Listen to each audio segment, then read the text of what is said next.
Hello, my name is Nika and I am a PhD researcher in gender and diversity at Ghent University. And I work in a project called Later in Life Intimacy, Women's Unruly Practices, Places and Representations. And my focus in this project is specifically on queer women that are older than 50, because in general, older women's sexuality and intimacy are often considered taboo and they are often medicalized or very invisible. But when it comes to sexuality of older queer women, they're even they're even less included in representation or in research. So they fall in between research on queer sexualities and research on sexuality and aging people, which is why I think it's so important to focus on them. And at the moment, that means I am doing interviews with older queer women themselves, but I also collaborate with some organizations, for example, the Rainbow Ambassadors, who specifically work on gender identity, sexual diversity of LGBTQI plus seniors in healthcare sectors and among aging people themselves.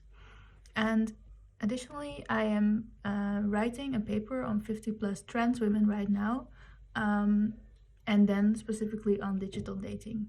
Because on digital dating platforms, everybody, but women in particular, they have to emphasize their youthfulness, their looks, their sexual attractiveness to be seen as a potential dating partner. To be seen as a potential dating partner, you have to present yourself in a way that is sexually attractive. But at the same time, society also demands a more modest appearance from aging women. And I focus on 50 plus trans women in particular because they also have to live up to these standards of what is considered appropriate gender performance for women over 50, but they also deal with transphobia both online and offline. Transphobia and cisnormativity, they influence which bodies are considered attractive and which are considered desirable and which bodies are considered as less desirable, less attractive. And studies show that especially cisgender people are very cisnormative when it comes to their dating practices. And that would mean that 50 plus trans women have less chance to meet someone online, or at least that these practices are a bit more complicated.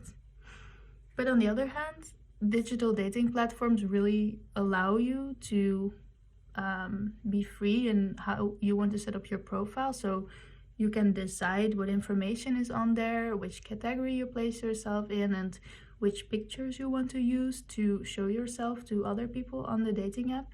And you can decide to use filters or not use filters at all, and so on.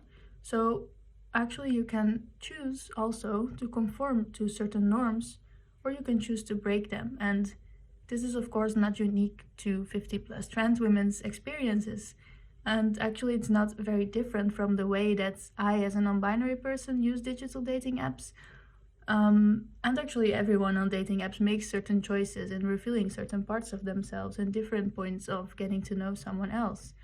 But we do live in a transphobic and cisnormative society where trans women in particular have been represented in media as villains or are used for laughs. So everyone's dating practices are embedded in society, and I am thinking about how 50 plus trans women's experiences relate to dominant notions of beauty, of sexual attractiveness, and of successful aging. By looking at the intersections of gender, sexuality, and especially also age in these digital dating spheres, I hope to challenge dominant ideas of cisnormativity, transnormativity, and the politics of desirability that are so pervasive in both digital dating but also in society at large. So I take into account 50 plus trans women's negative experiences with digital dating, but hopefully also the positive ones, because they would be very helpful in getting away from the idea that sexuality and intimacy later in life is non-existent or miserable, because actually 50 plus women are dating and they are having a good time. So that idea doesn't match with the lived experiences of my participants. And this, of course, is a work in progress. I'm happy to be working on it, and I hope to be contributing knowledge on queer and trans issues in contemporary society, because